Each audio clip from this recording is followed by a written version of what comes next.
In the mid-1930s, the Royal Air Force faced a rapidly modernizing German military. They desperately needed a frontline fighter.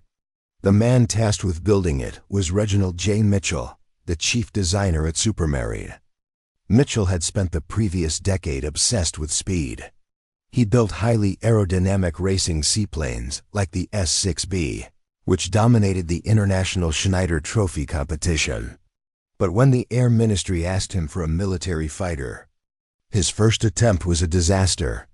The Supermarine Type 224 was a slow, awkward machine, burdened by bulky gull wings and a fixed, spatted undercarriage.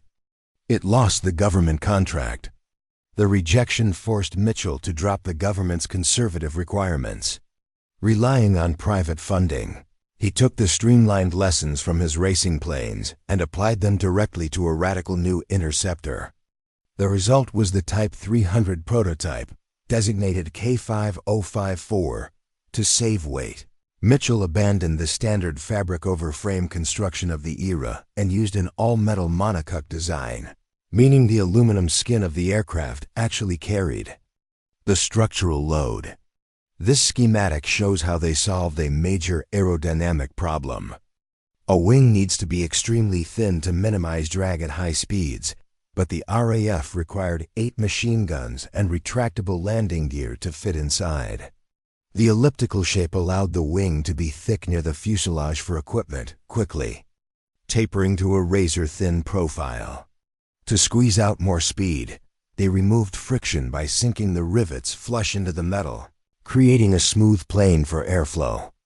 Inside the nose sat the new liquid-cooled Rolls-Royce Merlin engine, an incredibly compact V12 capable of producing over 1,000 horsepower. By 1936, this prototype could fly nearly 350 miles per hour. It was an optimized machine, but it was built for one specific job: climbing fast to defend British skies. Within a few years, global war would force this delicate, bespoke design to do much more. The first crisis was simply building enough of them. In 1940, massive Luftwaffe bombing raids obliterated Supermarine's primary manufacturing facilities in Southampton, severely threatening the supply line. The British government's fallback plan was the Shadow Factory scheme. They built massive industrial facilities in the Midlands, intended to use the high-volume assembly line techniques of the automotive industry.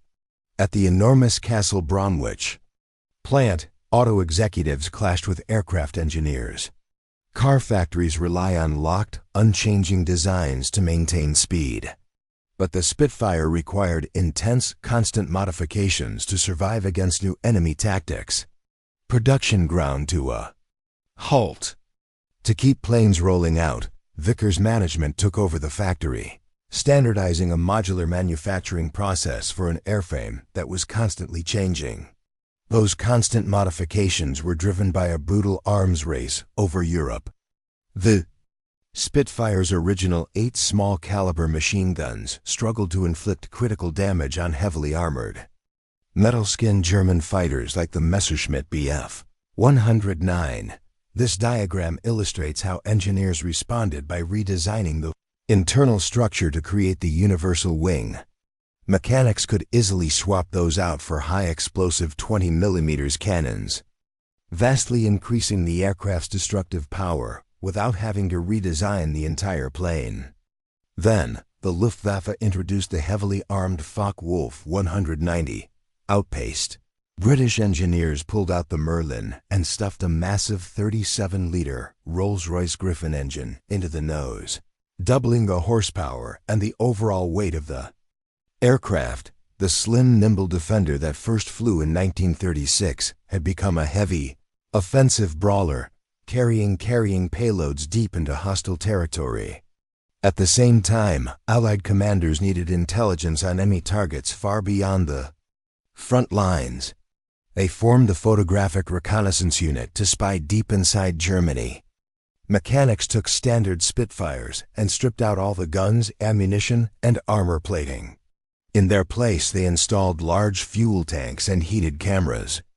relying entirely on extreme altitude and pure speed to survive. These unarmed variants could photograph targets as far away as Berlin.